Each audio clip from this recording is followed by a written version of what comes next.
The presidential session, which marked the end of the three-day summit, saw heads of governments, business leaders and captains of industry meet at the Peduase Presidential Lodge to trade ideas on how best to develop the African continent. Under the theme, From Ambition to Action, saw speaker after speaker advocating why Africa, with its rich resources, should be in a position to move from a poor continent.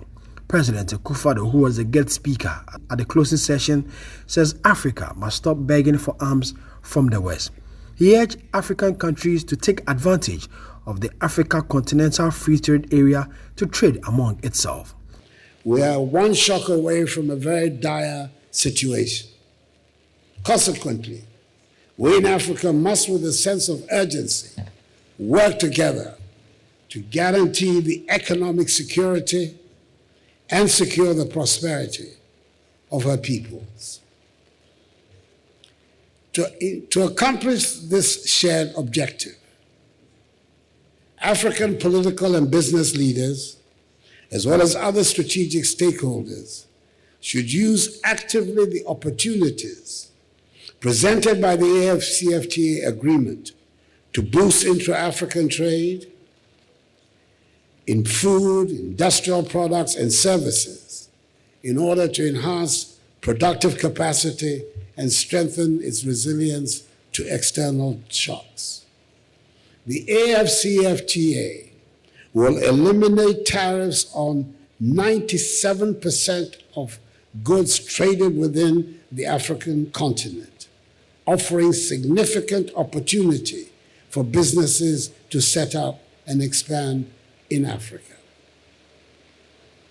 Ladies and gentlemen, while we recognize the enormous challenges we may face, it is the smart actions that we take, the investments that we make in our peoples, and the speed and effectiveness in implementing the common African market that will guarantee that the 1.3 billion people who call this continent home can enjoy prosperous and fulfilling lives. Secretary General of the African Continental Free Trade Area, Wamkele Mene, on his part announced the establishment of a dispute resolution unit within the AFTA Secretariat to deal with all forms of trade disputes among member countries.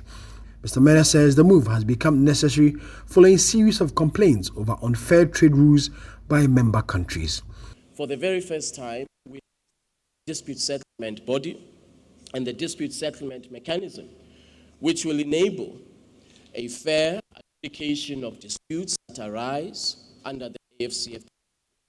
And of course, as we all know, there will be disputes as there are in the business world.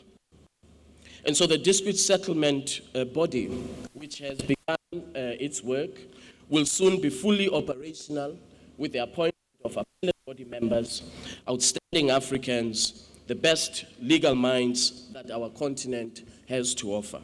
And a very strong signal to our investors, African investors, to our business community, that indeed the African continent is open for business, and that, of course, we want to trade on the basis of rules, have market certainty, predictability, to ensure that we reach the objectives of the AFCFTA. Finance Minister Ken Ofori-Atta, who was also a speaker at the event, wants African countries to leverage on the new era of technology for development. The digital economy is here, and it is here to stay.